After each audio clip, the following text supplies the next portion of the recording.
Today we're taking a look at ASX listed stock TerraCom Resources, ticker TER, performing some technical analysis and making some predictions on where we can expect to see TerraCom go in the near future. Let's get into it.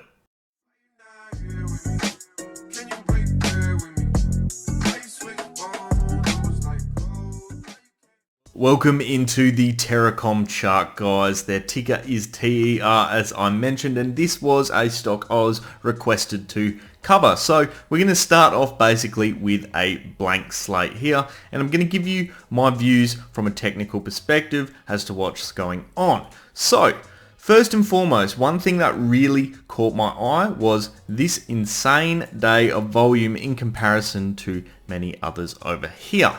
And that has only just occurred on the 17th of June. And I did a bit of digging and found out that this was due to the result of a offtake agreement being signed with one of their long-term trading partners. So really, that's what's driven a lot of this volume here. And I think it's quite interesting given the fact that on that day, we didn't actually see an increase in value at all, really, to be quite frank. In fact, we then saw in the following 2 days a drop in the value of the stock, but the volume certainly did not look the same.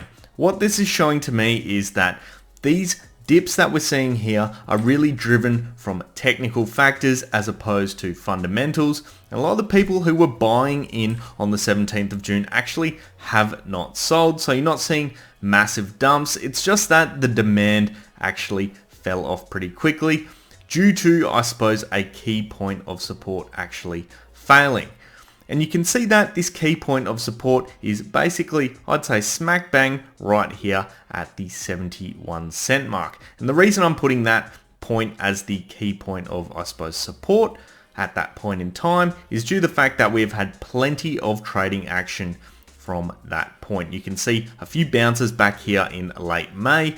You can see as well that was the opening of the day here, and we have once again touched it over here as well. So a really key point for this stock. Then if we continue to actually move down a little bit, we see our next key point is just, I'd suggest, about here at 61.5 cents. This very quickly failed as well, as a result making this candle look pretty terrible. But it's looking like we may have possibly seen a bounce, and that was off the low of today.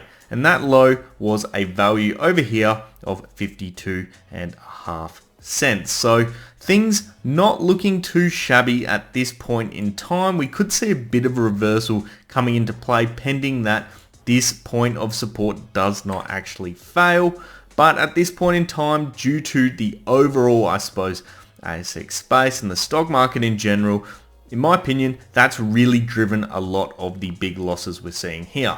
Another thing I've noticed immediately is we have a few gaps, and gaps, as we know from a technical analysis perspective, need to be filled. We've got one up here, and it is a value of the low of the day of the 10th of June, 79.5 cents. Then the following day, the high was 78 cents. So we got a little bit of a gap over here. I'll just put that one in place so we can clearly identify it. And then once again, we have another gap over here on the 16th of June to the 17th of June. The low of the 16th was 73.5 cents. And we'll just place that one right about there so we can see it. And then, the high of the following day was a value of 72 cents. So realistically, hopefully we're going to see these gaps filled if we do see a reversal. We did though see a failure of a few other key areas as well. Of course, our 20-day moving average, this blue line here, and our 50-day moving average. And of course, it's quite clear that if we had a bit of a, upwards trending channel here, that has also been fallen out of as well. I really think that the value and the, I suppose, direction of this chart is being driven by the market as opposed to the company itself. Let's have a quick look at a few more indicators as well. First and foremost, I want to have a look at the MACD. In the MACD, we saw a cross back over here on the 9th/10th of June, and you can see that was the 12-day EMA crossing below the 26-day EMA, which was probably a big driver for the significance of this drop we're seeing. Now this has not peaked yet, as you can see here. We are still seeing these big red candles. What we're looking for is for this to start flattening out and for a reversal to occur. I think we need to wait to see the bounce of this key point of support here at 52.5 cents. Should that occur, we should hopefully start to see that 12-day EMA line starting to swoop back up, and when the cross back above the 26-day EMA occurs, that's hopefully when we should start to see some upwards momentum building, pending of course we don't see large volumes of dumps and a failure of that 52.5 cent mark as I mentioned previously. I'd like to have a look at the RSI as well. This is always quite interesting, particularly given what's going on over here compared to the volume. And the RSI is actually showing a bit of a drop. And that's due to the fact that obviously we've got downwards movement, so clearly there are more sellers than buyers. The RSI quickly has dropped from the 6th of June at an overbought status at 80.78, well above that 70 point mark, down to where we're sitting now at the 21st of June, and that is a value of 33.09. So getting really to that oversold point, of course. So when we're seeing that peak on the RSI, as well as moving towards the oversold range, what this is showing us from a technical perspective is that we are due to see a reversal in the price direction. And given that we're seeing positive announcements for the company, as opposed to negative factors driving this downwards trend at the moment, I think that is certainly a real possibility. Now the key here really is to watch and wait. We want to make sure that this 52.5 cent mark actually does hold up. Now, let's say it doesn't hold up. Where could we possibly be dropping down to? This is like, I suppose, our worst case scenario at this point in time. Now, I'd suggest that that point would be, I'd say, probably roughly around here. We'd be going to this, 47 cent range, more than likely, maybe a bit less, 46.5.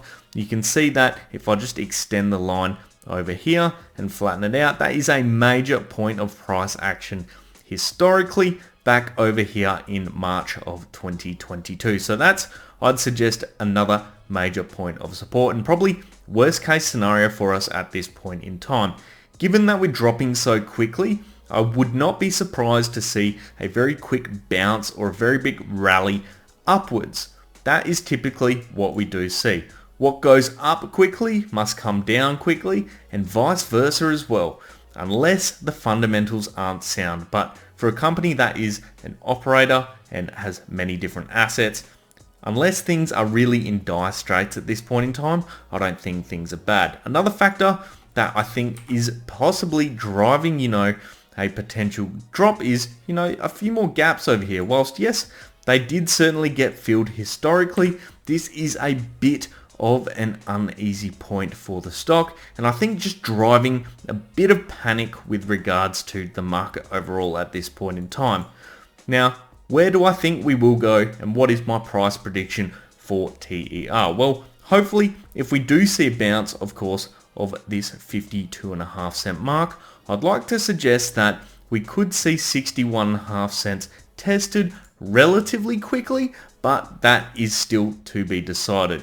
It all banks on basically this 52.5 cent mark actually managing to hold up, and of course the RSI and the MACD reversing along with it. One thing we don't want to see is this 20-day moving average starting to come down quickly and cross below our 50-day moving average here.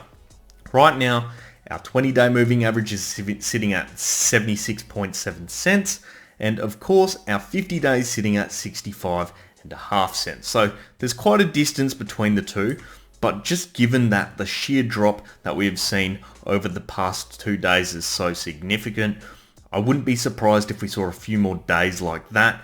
We would see a cross below, but I don't think it's going to occur, just because the volume really is not there to support that at this point in time. So what is more than likely to occur in my opinion? I think we are going to see a bounce off the 52.5 cent mark, and if that certainly does occur, we will go back up to here at the 61.5 cent mark.